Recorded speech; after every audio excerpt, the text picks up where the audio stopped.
Merci beaucoup de l'invitation. Merci aussi de m'avoir permis de lire avec attention cet ouvrage très étonnant et que j'ai trouvé très, très fort, très inspirant. Le livre est très étonnant par sa forme. Ça a été déjà plusieurs fois souligné. Il y a une mise en scène de la controverse avec 5 parties différentes qui fait qu'on a l'impression d'être aussi dans une pièce de théâtre. Je vais revenir sur ces 5 temps que j'ai tous trouvés très intéressants et nouveaux par la forme. Et puis, on l'a dit aussi, c'est un ouvrage où on ne trouvera pas de chapitres, mais des lettres. Un échange de lettres avec... ça commence par une requête.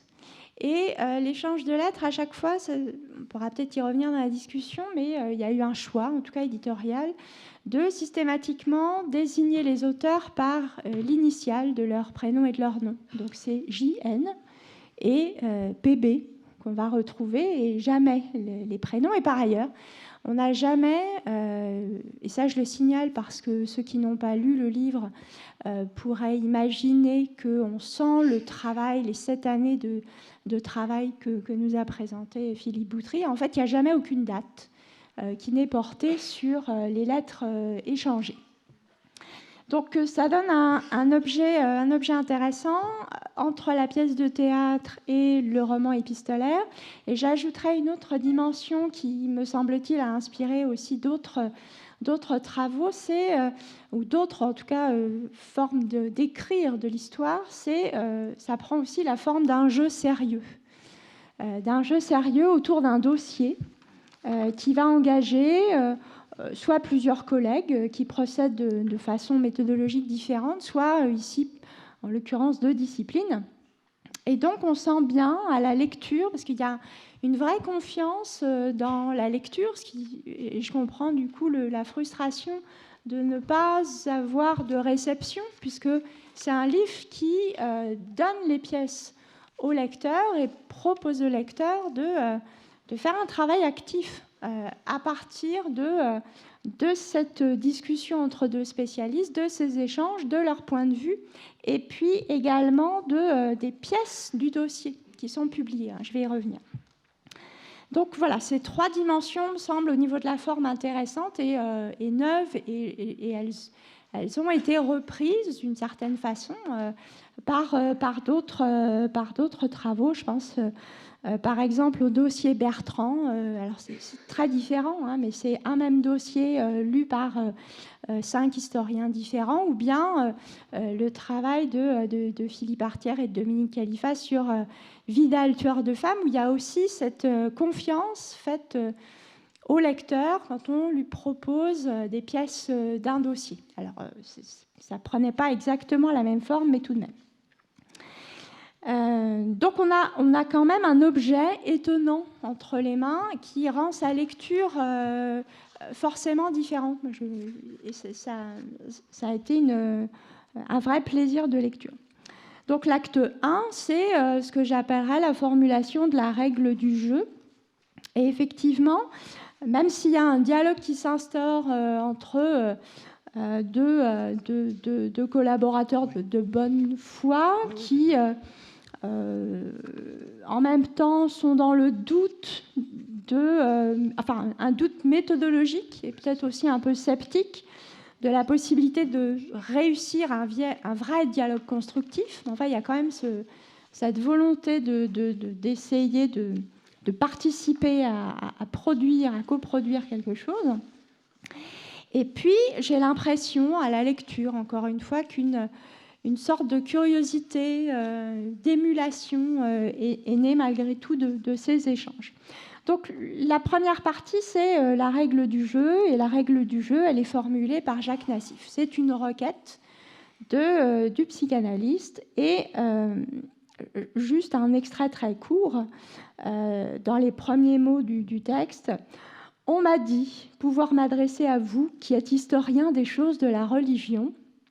C'est un dernier recours. » On a l'impression d'une espèce de requête désespérée, pas sûr de réussir quelque chose, et on ouvre la lecture avec ceci. Il y a une présentation de ce qui est considéré par l'équipe comme la source principale, donc relations concernant les événements qui sont arrivés au sieur Martin, laboureur à Galardon en Beauce, dans les premiers mois de 1816. Et c'est immédiatement placé, cette source-là, dans une enquête plus large, donc menée par une équipe de psychanalystes, sur la religion dans le délire. Donc cette enquête est sur la façon dont se diffuse le délire. Bon. Alors, quel est l'objet de la requête? À quoi est convié l'historien? Patrick Boucheron l'a déjà un peu dit. Premier élément, un garde-fou immédiat. Surtout, il n'est pas du tout attendu de l'historien qu'il se transforme en analysant de ce fou. Il dit bien tout de suite, pas question d'appliquer les grilles de la psychanalyse sur ce discours. Ce qui est plutôt proposé, c'est un rôle de science auxiliaire, c'est-à-dire de vérifier si Louis XVIII a bien reçu Martin de Galardon en fouillant dans les archives, de s'intéresser aussi à la production du texte, connaître les cheminements du texte, et puis clairement aussi des questions de vérification ponctuelle, factuelle. Et la proposition du jeu à jouer à deux, c'est de partir du corpus textuel pour le réarticuler à l'analyse de la parole vive. Bon, voilà. Et évidemment, donc, c'est là-dessus que va se cristalliser une partie du problème. L'acte 2, c'est le corpus. Alors, c'est la deuxième partie ou la deuxième section du livre, qui est un mélange de publication de facsimilés et de retranscription de documents suivis d'un cahier d'illustration. Donc là, en gros, il n'y a pas d'appareil critique. Le lecteur reçoit le dossier documentaire, en tout cas le texte principal, sur lequel se sont penchés l'équipe de psychanalystes. Donc, il y a quatre chapitres qui représentent 4 moments forts de l'histoire de Martin et qui représentent également 4 lieux différents. Donc, ça commence par les premières apparitions à Galardon jusqu'à l'arrivée à Chartres, donc un premier temps. Le deuxième temps, c'est le voyage de Martin qui quitte Chartres pour se rendre à Paris. Le troisième chapitre, c'est le séjour de Martin à Charenton, donc dans l'asile d'aliénés. Et puis le dernier moment, l'apothéose, c'est le chapitre 4, l'entretien du sieur Martin avec Sa Majesté Louis XVIII, qui est un moment à la fois point d'orgue et en même temps un peu un discours sur le fantôme. On aura l'occasion d'y revenir. Bon. Et enfin, donc acte 3, la discussion. Donc une discussion avec une alternance de lettres. Donc je vais peut-être relever les temps qui semblent les temps forts, en tout cas, du dialogue. La première lettre de la discussion, c'est évidemment la réponse de PB à JN. Et c'est immédiatement le constat d'une forme d'incompréhension devant l'absence de curiosité apparente de l'équipe des psychanalystes pour l'homme, pour le temps et pour le lieu, avec plusieurs marques de surprise. Voilà, pas de parole vive, mais des papiers. Donc c'est autour du statut de la parole. À quelle parole vive peut-on accéder à travers les archives? Le reproche dans une confiance, je cite, presque naïve dans le texte. Et puis aussi une dénonciation d'une forme de fétichisme de la factualité et des faits positifs, sur l'image en gros de l'historien dans chez les psychanalystes, en tout cas chez Jacques Nassif. Et ensuite, donc, un exercice à partir quand même de ce qui est attendu, c'est-à-dire des résolutions de plusieurs énigmes. Je passe. Pour terminer sur la question un peu finale de la lettre, quel peut être l'effet d'un savoir historique sur la lecture obstinément innocente d'un texte? Et là, il me semble que c'est une première aporie forte et le doute très clair sur qu'est-ce qu'un historien peut bien apporter à un psychanalyste. La réponse de Jacques Nassif suit et ce qu'il évoque est intéressant puisqu'il considère que l'auteur du texte, donc Louis Sylvie, qui retranscrit apparemment la parole vive de Martin, il le qualifie de photographe. Je trouvais intéressant l'utilisation de ce mot, photographe, homme isolé et intègre, qui a la passion de la parole inspirée et qui aurait donc voulu être au plus proche des paroles de Martin. Donc, et il explique véritablement l'objet de sa quête, c'est rechercher dans la parole de Martin une preuve que l'hypothèse de l'inconscient freudien est vérifiable. Donc, c'est très clairement dit. Et enfin, un présupposé qui l'expose de manière très claire aussi, une parole va toujours au-delà du vouloir dire. Donc, ce n'est pas seulement de l'information, c'est aussi des paroles, et ces paroles vont au-delà d'une simple communication informationnelle, on va dire. Lettre 4, réponse de Philippe Boutry, qui va avancer une thèse qui ensuite est reprise dans de nombreuses lettres, c'est-à-dire l'idée que Martin est un prophète bosseron de 33 ans, l'âge du Christ. Et c'est une thèse que va refuser Jacques Nassif. Alors, cette lettre 4, elle est très informée. Et résultat, lettre 5 de Jacques Nassif, à la bonne heure, des noms, des dates, mais surtout les exigences de votre méthode. Et on sent bien le dialogue un peu compliqué, un peu tendu entre les deux hommes. Lettre 6, réponse de Philippe Boutry sur le Martin. Quel fameux lapin, ce Martin. Et de souligner sa clairvoyance idéologique, son flair politique, sa fallacieuse transparence, donc donner un peu d'opacité à ce personnage. La conclusion de la lettre est très jolie. Franchement, tant de bonhomie m'inquiète. Donc, ce qui est une manière d'ouvrir une porte possible, la réponse de Jacques Nassif. Jacques Nassif qui est dans la provocation à son tour. Je prendrai à revers les scrupules de votre méthode. Je vais devoir me lancer dans des élucubrations, comme si ça pouvait d'un seul coup effrayer l'historien. Et donc, il émet deux hypothèses. La première, c'est que Martin a un problème de légitimité et du mal avec l'idée de révolution. Donc, il est dans une recherche de restauration, et cette recherche de restauration a, selon lui, des origines familiales. Le père en serait la cause. Et puis, la deuxième hypothèse, c'est que Louis XVIII est une sorte de substitut de père, et que l'entrevue secrète entre Martin et Louis XVIII est probablement quelque chose qui est une scène interdite, qui n'aurait pas dû être révélée, mais dont le père, peut-être, de Martin aurait pu être le témoin. Bon. Donc, des élucubrations, en tout cas des pistes, des hypothèses présentées, et la lettre 8, la réponse donc, de Philippe Boutry. Alors, Philippe Boutry enquête sur les différentes pistes proposées. Alors, certains ont dit dans les réactions qu'il apportait de l'eau au moulin de Jacques Nassif.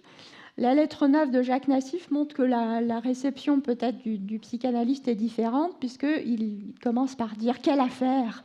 Comme toujours, la vérité l'emporte sur la fiction. Et puis, provocation à nouveau, Jacques Nassif avoue pécher par anachronisme, et donc il repart dans ces différentes hypothèses.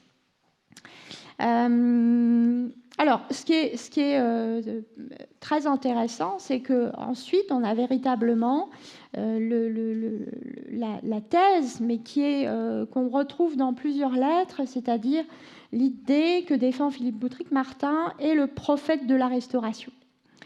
Et on est dans une tradition du prophétisme d'État, qu'il est le prophète de la vraie légitimité occultée, persécutée, et la conscience malheureuse des ultras. Une très jolie thèse là-dessus, et une thèse que récuse dans la lettre 11 Jacques Nassif. Jacques Nassif récuse l'appellation de prophète. Pour lui, Martin ne fait que répéter ce que tout le monde sait déjà. Il ne peut être que dans la répétition. Alors, on a donc ici deux lectures qui deviennent de plus en plus compliquées. Et un autre exemple, je ne vais pas tous les faire, mais il y a un déplacement à chaque fois du vocabulaire. Par exemple, dans la lettre 14 de Philippe Boutry, Philippe Boutry explique que l'archange Raphaël est un personnage politique et qu'il siège dans la chambre introuvable. Une référence évidemment à cette première assemblée sous la période de la Restauration, donc un univers mental qui est fortement marqué par la religion et le temps politique. Et réponse de Jacques Nassif dans la lettre 15, le roi n'a pas de chambre, mais de chambre à coucher. Et donc, il lui déplace la question de la chambre, et la chambre introuvable, ce n'est plus la chambre politique, c'est la chambre à coucher du roi. Et donc, on décale sur la question de la sexualité. Alors, je termine par ce qui me semble être le morceau le plus important et celui qui a laissé peut-être les filiations les plus nettes, même s'il y a le constat d'une non-réception. C'est dans la lettre 18, l'hypothèse que formule Philippe Boutry, qui a le dernier mot quand même de cette discussion, à savoir que le mal dont souffrirait Martin, c'est le mal de la Révolution française. Et je cite Philippe Boutry, hypothèse étroite d'historien entêté dans sa chronologie. Donc c'est cette idée que l'histoire, et c'est là-dessus qu'a ouvert évidemment aussi Patrick Boucheron, l'histoire pourrait provoquer des formes particulières de délire, ou en tout cas de traumatisme. Et il y a une phrase lumineuse qui a été, me semble-t-il, relevée dans le dossier de réception, hein, le traumatisme qui est à l'analyste ce que l'événement est à l'historien. Donc, et je termine sur une autre phrase que je relève et qui me semble intéressante à propos de Martin toujours. Je ne le crois ni simulateur ni imposteur, c'est un parfait télépathe. Et cette idée de télépathie et donc le fait de faire de Martin en quelque sorte une sorte de messager sensible, de médium, c'est quelque chose sur lequel je rebondirai peut-être. Voilà. Merci beaucoup Stéphanie. Effectivement, c'est la trajectoire sans doute du livre, la controverse d'emblée ou le malentendu, ou en tout cas effectivement la mauvaise humeur. Elle se pose sur la question du document. C'est-à-dire que tu reproches effectivement à Jacques Nassif sa naïveté, son inconséquence, le fait qu'au fond il ne cherche pas l'auteur alors qu'il est facile à trouver et que quand tu l'as trouvé, ce qui n'était pas la requête, il te dit mais ça n'a aucune importance, de toute façon il n'a fait que photographier le symptôme. Et donc avec ce que tu as citer Stéphanie Sauget, qui me paraît très important, c'est-à-dire au fond, qu'est-ce que le savoir historique peut, au fond, gagner à une lecture innocente des textes. Mais d'une certaine manière, cette question-là, elle n'est pas seulement de 1985. Enfin, voilà, je pense qu'elle est réactivée aujourd'hui. Et du document, on arrive à l'événement. C'est-à-dire que finalement, l'événement psychique, traumatique, pour toi, historien, une fois instruit le dossier documentaire, c'est justement la Révolution. Non, je crois qu'un des éléments, je remercie vivement Stéphanie Sauget pour sa lecture très, très attentive et très fidèle. Un des éléments qui s'est, dans la suite de l'enquête, surajouté est d'ordre biblique. Et il se décompose en deux éléments. Le premier, c'est l'histoire d'Esther. L'histoire d'Esther, que fait-elle là ? Elle est là parce que, vous le savez, lorsqu'Esther doit s'approcher d'Assuérus pour plaider la cause de son peuple menacé par l'infâme Aman, elle doit pénétrer dans la chambre du roi. Or, elle ne peut le faire que si elle est appelée. Et elle y rentre, tremblante, vous connaissez la pièce de Racine, presque évanouie, et à un moment donné, Assuérus tend la baguette et touche Esther. Et ce toucher du roi a inspiré une première série de réflexions qui me semblent absolument capitales pour la compréhension de la requête de Martin. La requête de Martin, c'est d'être touché. La seconde réflexion d'ordre biblique qui est en jeu, et se pose évidemment la question de la médiation de cette culture biblique dans la Beauce entre 18e et 19e siècle, parce que c'est pas simple, c'est l'histoire même de Tobie, puisque, vous le savez, l'archange Raphaël n'intervient véritablement dans la Bible que dans cette histoire où il est le guide du jeune Tobie. Or, Raphaël laisse entrer à travers sa figure un autre personnage, beaucoup moins évident dans l'histoire de Tobie, qui est le vieux Tobie. Et le vieux Tobie ensevelit les morts. Et s'il y a une génération qui a enseveli ses morts, c'est bien la génération frappée par la Révolution de plein fouet, celle qui doit enterrer tous ceux qui ont été amenés à l'échafaud, ou tous ceux qui ont manqué de l'être, ou tous ceux qui ont vu périr tous leurs rêves, et en particulier se trouve un château très proche, le château d'Esclimont, qui appartient au Montmorency et par les alliances aux Luynes. Et ce château est rempli d'aristocrates libéraux. L'un de ces Montmorency a pris froid le jour de la fête de la Fédération et en est mort. La duchesse de Luynes, elle avait une brouette en bois d'acajou pour aider à rendre plus plane la plaine où allait se dérouler la célèbre fête de la Fédération célébrée par Michelet. Et toute cette aristocratie, 2 ans plus tard, est aux portes de l'échafaud, elle est emprisonnée, et elle doit d'une certaine manière enterrer ses morts. Donc ces deux références bibliques, et la dernière est présente par un poème qui est dû à l'un des personnages clés des Chevaliers de la Foi et de l'ultra-royaliste qui est Mathieu de Montmorency. Tout cela, comment cela parvient-il jusqu'à Martin? C'est un peu le point sur lequel l'historien s'arrête. Il sent qu'il touche 2 éléments extrêmement importants de la quête même de Martin qui font sens.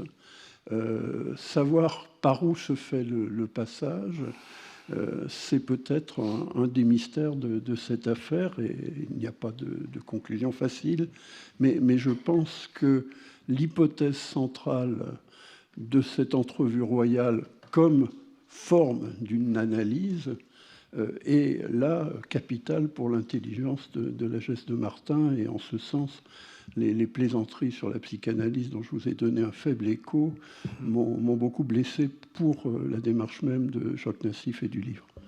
Oui, d'ailleurs, Romain parlait tout à l'heure de Microstoria, et cette butée, c'est là où tu désignes justement la limite du discours historien, c'est celle aussi de Carlo Ginzburg, du Fromage et les vers.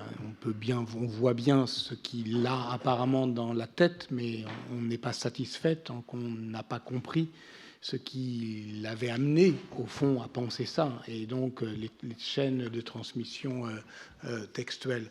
D'ailleurs, je voudrais dire aussi que à la lecture, évidemment, de ce livre qui rejoue, enfin, qui à la fois prophétise, disons, le 19e siècle des apparitions et qui rejoue des scènes voilà, de paysans, en l'occurrence de paysannes, qui vont prévenir le roi. Bien sûr que les médiévistes ne sont pas dépaysés. On voit d'ailleurs immédiatement, cher Jean-Philippe, les effets de la traduction française des Deux Corps du Roi d'Ernst Kantorowicz, qui est constamment, par l'un comme l'autre d'ailleurs, mobilisé.